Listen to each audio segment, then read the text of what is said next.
Yeah, it started. Hello, everyone. Welcome to ELI, the only podcast in India where we bring a new founder on every episode to talk about their journey and their story of building a startup. And today we have with us Shradha Agarwal, who is the co-founder of Grapes Worldwide, which is a fast-growing marketing agency based out of Delhi. Hi, Shradha. Welcome to ELI. Thank you, Priya. This is amazing to be here on the show. And specifically, when you've not eaten and not drank since morning. Wow. Is it because you're having a lot of meetings today? No, because today's Karwa Chauth. I'm not sure if you're Oh, aware. That's okay, a okay. festival, right? So in North India specifically, you don't eat and drink at all throughout the day so that you can actually pray for a long life of your husband. So that's the Got it. concept. Got it. It's not celebrated where I am from, so that's why I'm not aware. Uh, No, anyway, I hope I'll not make it stressful for you to, not probably. at all. I'm just wondering what kind of words will come out when you're hungry. Okay. So to start with, can you please set the context for our audience? Tell us a bit about yourself, about your journey with grapes. I understand you were the grapes were already there when you joined them as an employee, and then you became a co-founder. So can you tell us, take us through the entire journey? Absolutely. Do you want the masala story or you want like the straight story? I mean, whatever you prefer. Our listeners prefer masala. Awesome. So I was basically an engineer from ITM Gurgaon. And then basically after that, typical three-idiot story, bhed child, you do engineering, then you do MBA. So I did Mhm. MBA, right? But luckily I entered into a space where I was with MICA, Ahmedabad, which is basically the mecca of advertising and communications, right? And as soon as I was doing that, I remember to make a few bucks because you wanted to go out on dates, you don't have money, mom's dad are providing some very less money. So I started writing for a Bollywood blog, and that's where my digital journey kickstarted actually. Mhm. Post that, I got placed in an events company. After that, I was working with a large digital agency. Then I worked with a startup, and then finally, I entered my job with Airtel as the head digital engagement. So while all these four stints are from different genres and categories, one is an event, agency, startup, and MNC, but they gave me a very good flavor because my role was digital in that. I was taking Mhm. care of the digital part of the events or clients or doing whatever lead generation, media marketing, etc., for various companies. And then while all this was happening, I met Himanshu. We met through jeevansati.com and we obviously got married. And then, like typically like a husband and wife, you're like, we should not work with each other. It's better off. Marriage will be stable, etc., etc. But then in one of our trips for our honeymoon, he basically asked, why are you making money for someone else? It's like, good point. Why am I making money for someone else? You can always get a job, right? You were confident at that time, you were young, etc. Not that I'm not confident now, but yeah. So we said, let's give it a shot. So I joined Himanshu. Actually, Grape Software was the company that he started in 2009, and he was making websites, apps, Mhm. etc. for a lot of clients along with SEO. Worked with him for a year or two, and then what? Typically, my calling was more marketing. So I said, why don't we increase our services and not just do tech? He said, I don't have a lot of background on this. Will you be able to pull it off? I said, yeah, I don't think should be a stress. We just need to get the first 3 clients and we'll be home. And that's where we actually moved our name from being Grape Software to Grapes Digital. And this is 2015, January. And we landed our first client as Home Shop 18. Luckily, my ex-boss was there. He said, I'll get you a pitch. Rest is your capabilities, right? I said, that's okay. All I need is an entry to the door. Let me prove myself in a room full of board people and then see where it goes. And we won the pitch. We were able to go through with that. Then came Maruti Suzuki Nexa, which was again very interesting because we started working with the agency partner of Maruti Suzuki Nexa. Nexa was launching that time, and we were chosen to do the website for them. And then they said, oh, you guys have done a brilliant job with the website. But you know what? We're looking for a social media agency also. Can you recommend someone? I said, yeah, where are you looking? He was like, but you guys are a tech company. But you look at my personal background. I'll be able to manage this. Again, I'm not saying give me the business. I'm saying give me a chance to present, right? You like me, you don't like me, that's a second call. We presented, we got that business. Again, they started looking for a media agency on digital partner. And I remember that time I was like, how will we do media? We only do tech and social or SEO, right? But I had done media buying and planning in digital with dealsandU.com. So I said, it's not that rocket science, it's Excel. And I love Excel and maths. So I actually paid a person who was actually running media for a large organization, one of the top 5 agencies in India, paid her per hour, used to sit in Starbucks, learn and revive all my, formulas for media planning and buying. And then as soon as we finished that, we pitched, we won that also. So luckily things were falling in place. It went really well. We started working for Maruti Suzuki Nexa. We launched a lot of campaigns, did a lot of award worth work. And then COVID struck. And then, you know how everybody's Vela all the time. So we were also a little Vela because digital agency was still working because they didn't have a choice. But we were Vela a little. And we realized that, you know what?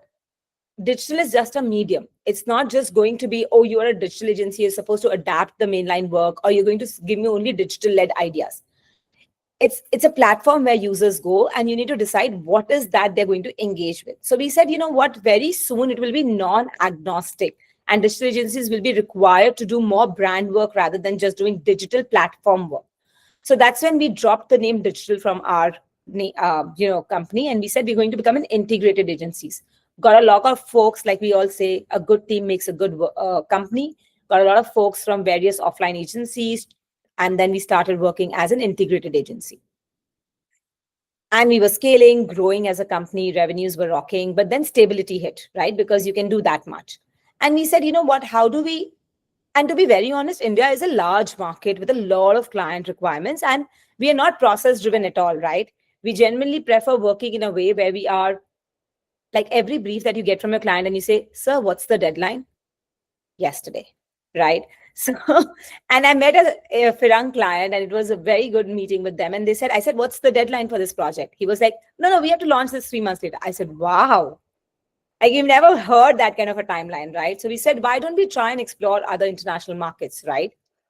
The only problem could have come was ethnicity, maybe culture understanding. Cost was great, right? There's no question to that. So we tried our luck with a few projects. Till we got success there, we did not announce our market expansions. And then we launched ourselves in London and then finally followed by Dubai. So that's how Grapes worldwide happened. So that's short. Got it. Would you say it is more profitable to work with clients from abroad compared to clients from India? Any day. Okay. Tell us what is the superpower of Grapes? Like I understand you are an integrated marketing agency now, so that means you're offering 360-degree services. But still, every agency has got that 1 or 2 services where they're really great at. So what would be that for you? Yeah, for us, it's always strategy. You know, the challenge with all the agencies today is that they come to you and say, you should get SEO done, you should get social media done, email marketing. You have 47 odd services in digital itself. Can you beat that? Do you as a brand, let's say if ELI had to do this as a marketing thingy, do you need 47 services? No, right? So for us, it was very important to guide our clients right in the right direction. So every time we used to work with our clients, we used to do a fab GTM strategy. What should you do? Where will the KPI stand? How will you get your return? Whether it's a brand problem or a business problem. That's what our clients love about us. And as a result of it, our relationships are longer. So we have as old as a client, like 9-year-old, 10-year-old, as old we are. Right. So that's one of the core thing for us. And then obviously the convenience of having all the solution in one place, even if you don't have that in-house, like we don't do events in-house, right? But the client leaves the kind of brand language love that we bring on the table. So they're like, okay, why don't you get a partner on board for me and you execute this for us? Got it. So recently, I have been hearing a lot about how AI is disrupting the whole marketing agency model.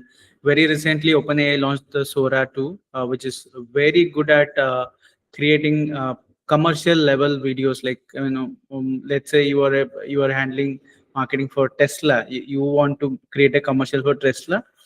within $100 you'll be able to create that using Sora 2, compared to, let's say you go to a production agency, they'll charge like at least 100K dollars Yeah, for a typical commercial. So how there's just one example. The same has happened to how you create articles. Let's say you are, publishing article on different media forums. That can be done by AI. Images can be produced by AI, and whole lot of things are getting either automated or streamlined by AI. How is your agency work getting affected with AI? true. Uh, okay, so let's say when you said in the introduction, when we were talking off the camera, right? You mentioned about the fact that ELI brings a new founder every episode. Right. Why do we do that, right? Because content fatigue is the biggest shit. Yeah. Shit is okay on this podcast, right? Absolutely. Okay. So content fatigue is the biggest problem, right? Now, if that's the biggest problem, that means you need to create more content. But more content is not converting into more revenue. But you still have to create more content. And if you're creating 1 rupee worth content, you have to at least put 5 rupee worth media. You can't take a good content, put it in your pocket, right? And I will not put media on it. You have to ensure reach is there because there's so much content now on the market. So it is becoming a flabbergasted job to continuously create content and still manage your cost. Forget cost, manage timelines. If you had to create 100 pieces of content in a month, you'll be like, dude, I don't have time. How would I do that? Keeping in mind the quality, keeping in mind the kind of cost that you have and the effort ratio that will go in, right? AI is solving that basic problem for you. AI is saying, let me do your job faster and better at a lesser cost. What else do you want, right? Okay. And it is not firing your jobs. Let's be honest about it. When computer launched, a lot of like my father-in-law, okay, he was working for the Food Corporation of India, and there was a choice given to them: would you like to continue with your job because computers are getting introduced in the system, and you don't have any background with this? He chose to move out. He took his entire money and he said, "I'm not going to do this." Right? But my mother-in-law, she was working with SBI, and she chose to continue. Now, look at the difference, right? It's about adoption. Because she chose to continue, she was able to do the same amount of job that she used to do on registers faster, better. And she didn't have to remember all the stuff. And there was very less human error. Internet did the same thing to us. We were able to do our jobs now faster and better. So one person was able to produce more value. AI is doing exactly that. We are able to produce more value for our time and money both. So now if AI comes and hit us, this is where we realize that, boss, we will be able to, as a communication and marketing agency, create more content for our client, better quality content at less time and less cost. Voila. What else does a partner needs, right? This is where we actually kickstarted using AI within our company. Yes, there were a lot of hiccups, there were a lot of problems because adoption was difficult, knowledge was difficult. Implementation of the tool in the same go was challenging because the amount of hours that you were taking to do it the first time, manually, it was way lesser, right? So you needed a lot of patience to do it. But the shit hit the roof when I went for an AI conference in Dubai. Okay. And I was just having my drink, and there was a slide on this big, massive screen which said, I run an organization of 11 people. I'm already valued at 100 million. And I looked at that slide, and the money obviously got my attention. There were 11 members in the company. And the center was the picture of the person who was speaking on stage saying that I'm the CEO of the company. And this is my CFO, my CMO, my CTO, my whatever CXOs. And then he said, they don't exist. They're all AI. And this is called identity AI. And I looked at that slide and I was like, dude, I am having so many CXOs and I go to them for guidance every time. What if I can do this job by myself? And that phase exactly was a phase in my life where I was trying to do legal contracts myself. And I'm not a legal person at all, right? But I wanted to save some costs and see how does this work. So I chose, okay, let's see if I can do this. It worked brilliantly. On my chat GPT now, you will see I have a gynae, I have a nutritionist, I have a CTO, I have a CFO, I have a EA, I have a travel manager, um, I have a Arya Jyotish, I have literally a PR person, everything, right? And I've trained them. They know what I think, how I think, and they give me answers on the go. And the voice command is fabulous. So AI has moved not just from creating content, which is regenerative AI, where we are creating images, videos, articles, content, websites, etc., but to identity AI, which is basically going to do the same work for you in a particular fashion, which resonates you, right? And that's the best use of AI currently. But what I'm looking forward to now, which I'm really researching on and trying to put my effort towards, is agentic AI. Now, if I create an LLM model on top of it, which has an operation where these guys can work in a synchronized fashion with the commands I give them and take the job from 0 to even 70%. That would be amazing. And it's not far. It's already launched. A lot of people are using it. There are AI apps talking about it. The adoption is the problem. People have not started using it to that extent. Regenerative, everybody's warmed up to. Identity AI and agentic AI is what people have to start getting used to. I'm curious to understand how has your client conversation changed? I'm pretty sure when you're sitting with your client strategizing, they also must be, saying, giving ideas like, "Hey, we have Sora, we have Chat GPT. How does this change our commercials? How why are you charging so much? Because you are generating all this with the Chat GPT. All the social media posts are done by Chat GPT. Why are you charging so much? What answers do you have for your clients if such a questions come? I mean, Yeah, interesting question. See, we're all greedy people, right? At the end of the day. So I'll tell you a very interesting conversation that happened today in the meeting. So one of my clients, I'll not take a name, large FMCG brand. Okay. We saw a movie that they made and they shot in Africa. Costed them 1 crore plus almost. I looked at that and I was like, dude, I could have done that in 3 lakhs. He was like, how? I was like, I'll just do this through AI. So just quickly giving you a background, we have also launched a company in Dubai called as Threesync. Okay. It's an AI-driven organization where we've created a tool which basically helps you in terms of doing your regenerative content currently. There are multiple MVPs that will come in future, which will have agentic AI as well. But this tool is basically lying on an API where we have all your Soras, Neo Banana, Sedans, Hicksfield, VO3, etc., combined with a customized user flow on top of it, which gives you better output than what you were currently getting from these tools. Okay. And in case you want to choose to have the same output from a particular tool, you can choose my tool itself. And it's a canvas-based site. So you can literally see how your product, so you have one image, then the second, then the third, then the fourth, then the fifth, then the sixth. And you can see all the image production in one go, and then you can choose which one to actually go ahead with.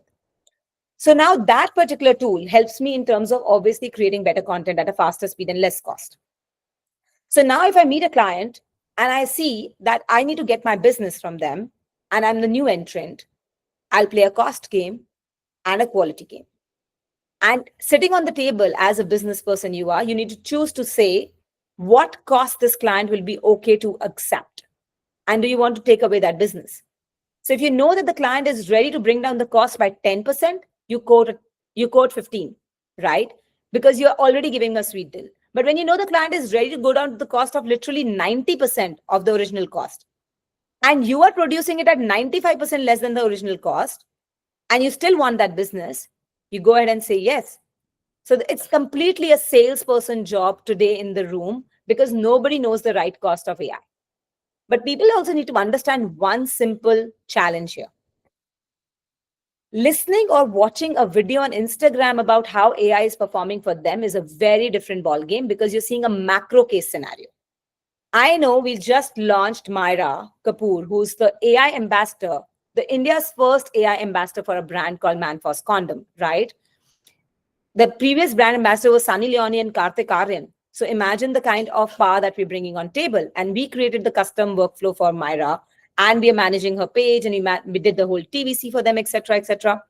Now, there are challenges with AI. So when you shoot and you do deep fake, she can't put her hand across her face and still be the same. It will change, right? There are challenges with side cuts. There are challenges with lip movement in Hindi dialect, right? Now, when you see an English film on Instagram with a straight face cut, and then you give a brief to your agency saying, oh, I want a side cut in a Hindi dialect, you need to understand the outcomes, right? So this difference client needs to understand. And they also need to understand a video made there was 8 seconds of a snippet that you saw. You gave a brief of 30 seconds. No tool gives you beyond 8 seconds currently. So you have to stitch. Now imagine if you have to bring consistency into some 5 such videos to stitch a video to 40 seconds, right? Because you're not getting an output more than 8 seconds. So there will be glitches. And AI is evolving. Every week there is a new tool that is coming up. So if clients are able to understand this difference and are ready to believe with an output which is 90% less than the shoot output, you're able to save a lot more cost. And the users are okay. They are not bothering that much. Usko nahi farak padta. Aap aaj ki date mein, if you watch Bollywood movies, I remember Student of the Year I was watching, and in one scene he had the tie on, the next scene the tie was gone, the next scene the tie was again on. I said he had so much time in the film song to change the tie? Not at all, right? So basically we're doing cuts and customers are okay with it. So we should live with that. So you just need to be careful of what you bring, your base cost, your iteration cost based on the brief, and what can you sell at the table with the client. Understood. And the other aspects of marketing, primarily the way I see it, has two aspects. One is the creatives and then the distribution. How is AI disrupting the distribution? Because so it's so easy to create new content. People are bombarded with a lot of new content, so their attention span has reduced. They're expecting higher quality. Let's say earlier you could have done an ad with just an image, but that's not going to work today because people expect that the standards have risen so much. So there's challenges on that. Again, any creative you put out there, it is natural to get lesser impressions because there is so much content out there. So the impressions per content will also reduce. So all the challenges, how are you navigating through the distribution? Okay, so I read news that came out saying that people who are creating content through AI, YouTube and Instagram will demonetize that, right? Okay, I have a very different logic. Let's say I go to a rural area. I'm the first one to bring electricity to that area. Okay, nobody else thought about it. I should be paid a bomb for that, right? Because I had the guts to bring electricity to that area. As simple as that. Now imagine if I am doing the same thing with AI. What is the problem? You can do it. Please do it and go ahead and do it, right? I am creating content through AI at a faster speed, at a lower cost. Consumers are watching it. Who are you to interrupt me? First problem. Second, let's say when it comes to distribution, we had Bollywood stars initially who were creating content. Then came an era of having, let's say, RJs and sports stars creating content. Then came an era of entrepreneurs creating content. Then came an era of influencer creating content. Then came influencers as macro, micro, nano, and some college ambassadors, right? We are creating content at a rocket speed today with so much people bombarding and creating content at an everyday level. You, me, as a person, I never thought I would like to be on TV or a radio or a podcast or a podcast. Today, I'm here sitting creating content only. Now, what are we doing? Creating content at the end of the day. And we should be equally penalized. Makes no sense, right? If it's just the difference of how humans and the speed at which humans are creating content, more human have jumped into it. Now more computers have jumped into it. So we need to act faster and smarter to look at this as a technology to create more and more content. Yes, the one who will win, because it's the market of survival, and we've learned survival through jungle age. Yeah, I mean, anybody in the jungle needs to survive. They need to ensure they're fastest, right? So why are we treating ourselves any different? It's a job, it's a point of survival in a 1.4 billion country, man. If you're not fastest, if you're not smartest, you will not survive. And in more than survival, it's also to do with who will actually become the king of the jungle. Got it. So this is my last question. What is the vision that you have for Grapes? Like things are changing so fast. Media is changing, marketing is changing. What it's very hard to predict for even next 5 years. You don't know what is going to happen, but at least you should you would have some roadmap for, let's say, 3 years from now. What is that roadmap? What vision do you have for next 3 years? So how So we've how you divided divide is where we are talking about obviously creating content. So we're very clear with the objective. Any client who comes to us has two things. One is a long-term goal, second is a short-term goal. Short-term goals is like projects. You make quick money, you'd get the client happy, you're home. Long-term is where they only have two objectives. Either it's a business goal where they want to make money. Everybody wants to make money. Let's be honest about it. Or it's a brand goal. Why do you need to make a brand? Because either it will make you money or make you fame. So we are all hungry for money and fame with respect to a business objective or a brand objective or our personal career objective, right? Now, if that is the two objective, any solution that you can give to make that happen, you're home. So if he's looking for fame, get him more awards. That means you need to have creative solutions that can get him awards, which can be innovative, data-led, strategy-led, new technology-led, etc. Right? If he needs more business, like another venture that we have is called as Corp Commerce, where we basically help retail brands to drive business online. So we are helping them with their modern trade sales, we're helping them with their B2B sales, we're helping them with their e-commerce and quick commerce sale, right? And we're literally working like a distributor for them, where we're charging on sales per commission. No agency wants to do that generally, right? So if you're able to give them solutions, keeping in mind these two objectives, you'll be home. The third thing is, which is the cherry on top as a strategy, right? Which basically brings you, let's say if moon lands today next door, okay? So you and me will be talking about the moon, right? If something happens in my school, you and me will be talking about the school. So this is called as riding the wave strategy. So if you're also able to ride the wave, whether it returns you good results in brand and business doesn't matter, but it gives you this feeling of that you're able to do something new. You're one of the first early adopters to do it. You can again make some big money for yourself. So between the three, nothing else works. Yeah, one more thing works: network, your connections. You've got good connection, you can get business. So if you're able to manage these four, you'll be able to achieve a good growth. And when it comes to a 3-year vision, it's very clear. You need to again define your company vision into two parts. How much money do you want to make? How much fame do you want to make? So if you can divide that and say, okay, as a vision, if these are my two goals, this is how I will divide it every year. And then you work towards that with a plan, you'll be home. Got it. All right.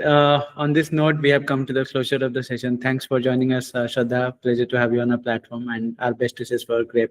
Thank you so Thank you much. so much.